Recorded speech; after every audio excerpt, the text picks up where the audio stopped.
Então, pelos neurônios espelho, é natural que quando eu sorrio, você aí do outro lado vai esboçar um sorriso também.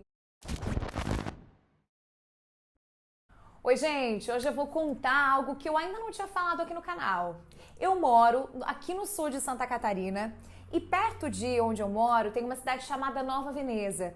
Faz poucos dias, um vídeo da sessão da Câmara de Vereadores dessa cidade virou um meme na internet, viralizou. E por quê? Uma vereadora pediu espaço para divulgar a rifa de uma escola e o nome da rifa era A Fazendinha. A premiação dessa rifa, da Fazendinha, era um pouquinho diferente, digamos assim. Porcos, galinha choca, salame, queijo, um aquário cheio de peixes.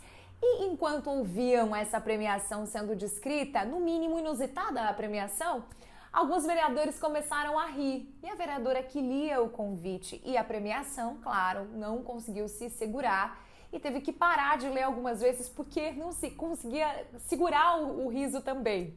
No fim das contas, foram risadas super do bem, porque muita gente viu o vídeo, muita gente comprou bilhetes, a rifa se tornou mais do que um sucesso. Mas por que eu tô contando essa história? Porque o vídeo de hoje é sobre o sorriso, o humor, a gargalhada na oratória. E a sessão de Nova Veneza, essa que eu descrevi, me fez lembrar de duas perguntas que eu recebo com bastante frequência. Giovana, o que eu faço se eu estiver falando, começar a rir e não conseguir parar? A segunda pergunta, o humor pode ser desenvolvido na oratória? Então eu vou responder isso, vou dividir com vocês as situações que eu recomendo não usar humor. Vou te explicar por que quando alguém ri, você sente vontade de sorrir também. E vou contar ainda porque você ri quando fica nervosa. Agora, antes de tudo isso, eu faço sempre aquele convite. Se você chegou até aqui, curta esse vídeo, compartilhe com alguém que precisa ver. E vou pedir mais, se inscreva aqui no canal, ative as notificações, eu compartilho vídeos todas as semanas com ferramentas para você aprimorar, desenvolver a sua comunicação, a sua oratória. E o que eu quero com isso é que você nunca mais perca uma oportunidade por medo ou vergonha de se comunicar. Combinado?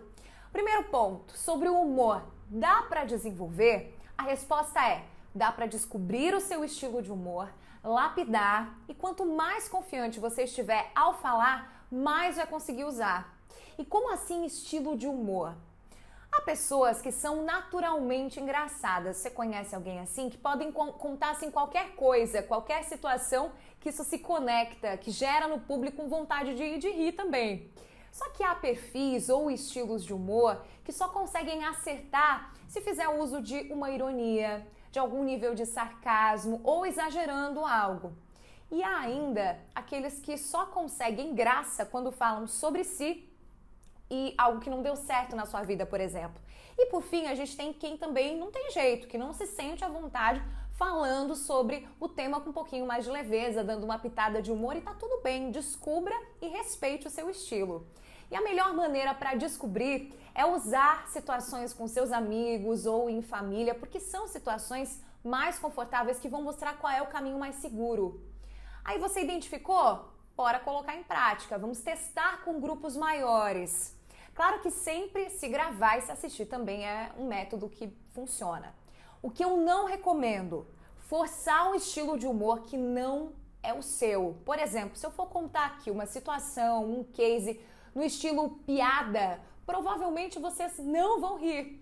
Mas se eu brincar com alguma situação que aconteceu comigo, eu pelo menos vou arrancar um sorrisinho aí do outro lado. Porque eu já descobri o meu estilo e hoje, depois de praticar em pequenos e grandes grupos, eu me sinto confortável, segura para usar. Eu também não recomendo, inclusive eu peço que você fique atenta às piadas ultrapassadas, piadas que já não cabem mais para o mundo que a gente vive hoje. Eu sugiro que você use piadinhas na medida e cuide com essas ultrapassadas, a não ser que seja um stand-up. O humor ele sempre precisa ser usado com ponderação, com moderação e principalmente na fase inicial, na fase que você ainda não se sente 100% segura. Depois dessas dicas, nós vamos voltar lá no exemplo que eu dei no começo do vídeo sobre a vereadora que entrou na onda dos demais vereadores e começou a rir enquanto lia.